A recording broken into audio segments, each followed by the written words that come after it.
Bonjour et bienvenue dans cette vidéo. Moi et mes collègues Mathieu Baris et Hugo Barbet nous sommes intéressés à une publication de Safi Hani, Azouri Marwan et Azouri André qui s'intitule « L'influence des réseaux sociaux sur le comportement des consommateurs, l'industrie des biens luxueux ». Cette publication a été reçue le 3 avril 2018 et publiée le même jour et disponible sur internet depuis le 25 avril 2018 dans la revue Gestion et organisation, volume 10. «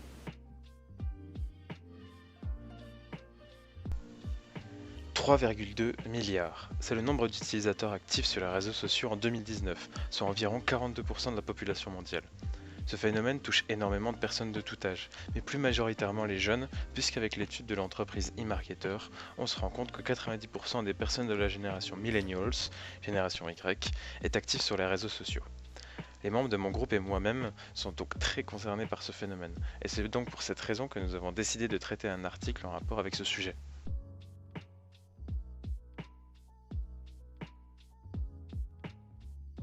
L'Université Saint-Esprit de Castille, USEC, est un établissement d'enseignement supérieur privé francophone et catholique créé en 1950 et situé au Liban.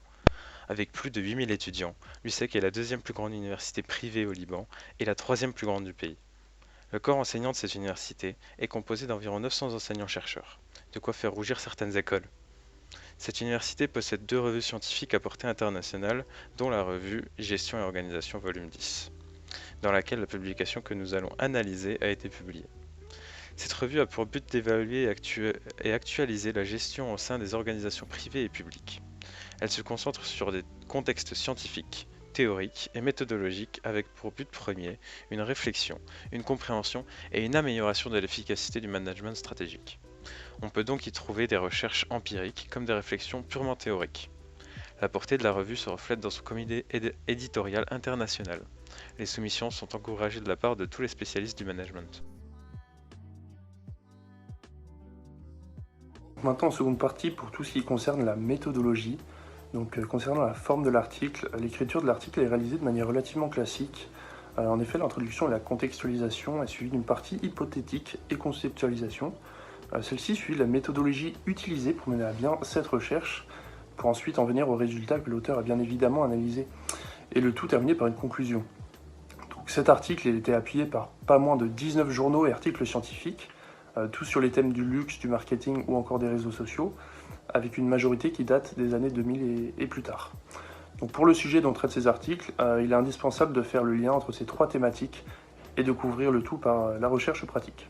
Maintenant, concernant la méthodologie de l'enquête, et afin de construire sa recherche, l'auteur a réalisé une enquête d'un échantillon de 120 individus, tout consommateurs de biens de luxe.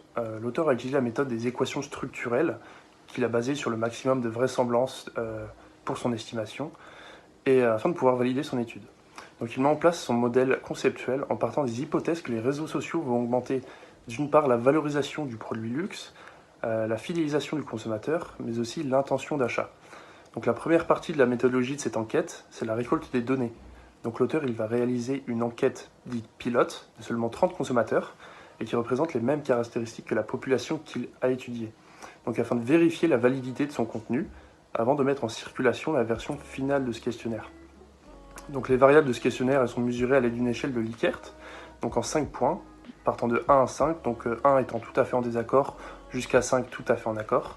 Donc ils vont mesurer les 4 sujets suivants, donc le rôle des réseaux sociaux, la valorisation du produit par le consommateur, la fidélité du consommateur, et enfin le pouvoir d'achat. Donc comme on l'a vu précédemment, la présence d'une marque sur les réseaux sociaux elle est quasiment obligatoire de nos jours. Il est donc essentiel pour les marketeurs de développer des connaissances à propos de ces nouveaux médias. Cet article il met l'accent sur l'influence des réseaux sociaux sur le comportement du consommateur à l'égard des marques de luxe. Ces dernières ont commencé à participer à la mouvance mondiale des réseaux sociaux par le biais de leurs magasins en ligne. Toutefois, il est important qu'ils se distinguent des autres produits et biens qui sont commercialisés sur Internet. L'enjeu entre réseaux sociaux et consommation de biens luxueux peut être abordé par le biais de 2 facettes. Celle du comportement du consommateur et celle du rôle des réseaux sociaux dans la perception du produit. La psychologie du comportement consiste à identifier les demandes et essayer de les rassasier. L'auteur décompose le comportement en un processus de 5 étapes. Admettre son besoin pour un bien ou reconnaître le problème, se renseigner sur ce bien, choisir la marque adéquate, décider de son achat et réagir a posteriori. Dans le cadre du marketing des produits de luxe, il faut prendre en compte d'autres facteurs spécifiques à ce secteur. La performance, le pédigré, la rareté, l'image, les personnalités, le placement, les relations publiques et les prix, qui sont connus pour leur inélasticité. De plus, l'achat d'un produit de luxe va au-delà de la réponse à un besoin. Il confère l'appartenance à une classe sociale aisée. Ainsi, l'image du consommateur est liée au produit de luxe en sa possession. C'est en ce sens que les réseaux sociaux peuvent être utiles. En effet, sur un réseau social, l'individu développe son profil public et communique avec d'autres individus ayant les mêmes intérêts. Les consommateurs partagent alors leur opinion et discutent à propos des marques. La décision du consommateur est influencée par la communauté à laquelle il appartient. Elle lui apparaît comme une source crédible d'informations. L'auteur déduit 3 hypothèses pertinentes à investiguer. Première hypothèse, les réseaux sociaux augmentent la valorisation des produits de luxe. Deuxième hypothèse, les réseaux sociaux augmentent la fidélité du consommateur envers les marques de luxe. Et enfin, troisième hypothèse, les réseaux sociaux augmentent l'intention d'achat du consommateur pour les produits de luxe.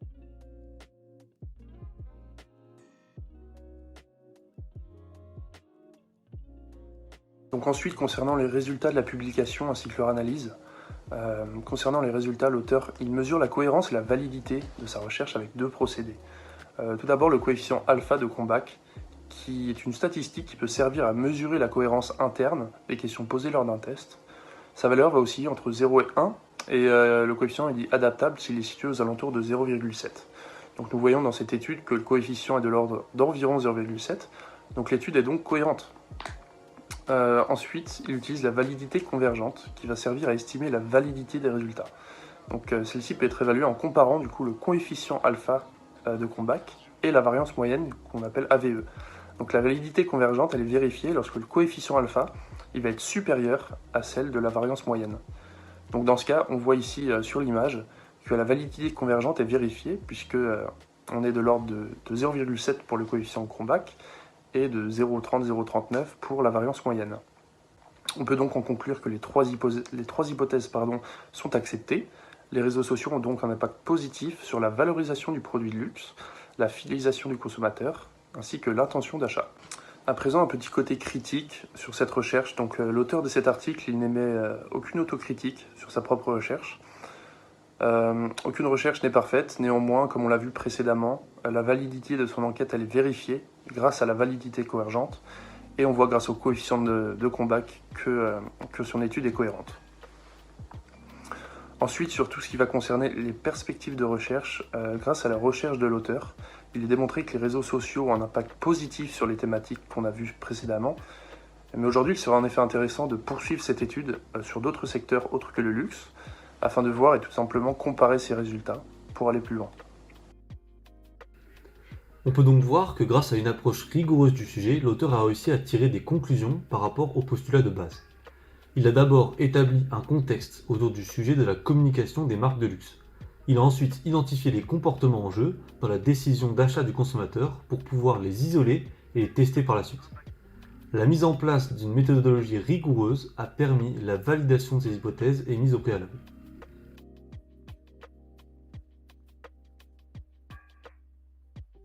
Dans un premier temps, il est intéressant de noter que les auteurs de la publication que nous avons étudiée ont également publié un autre article qui traite de l'impact de la publicité d'Instagram sur la perception du consommateur, dans le cas de l'industrie des boissons et des produits alimentaires.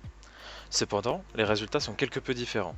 En effet, en suivant une méthode proche de celle de la publication que nous avons analysée, les auteurs concluent que les publicités présentes sur Instagram ne sont pas forcément suffisantes pour pousser le consommateur à acheter, en tout cas pour l'industrie des boissons et des produits alimentaires.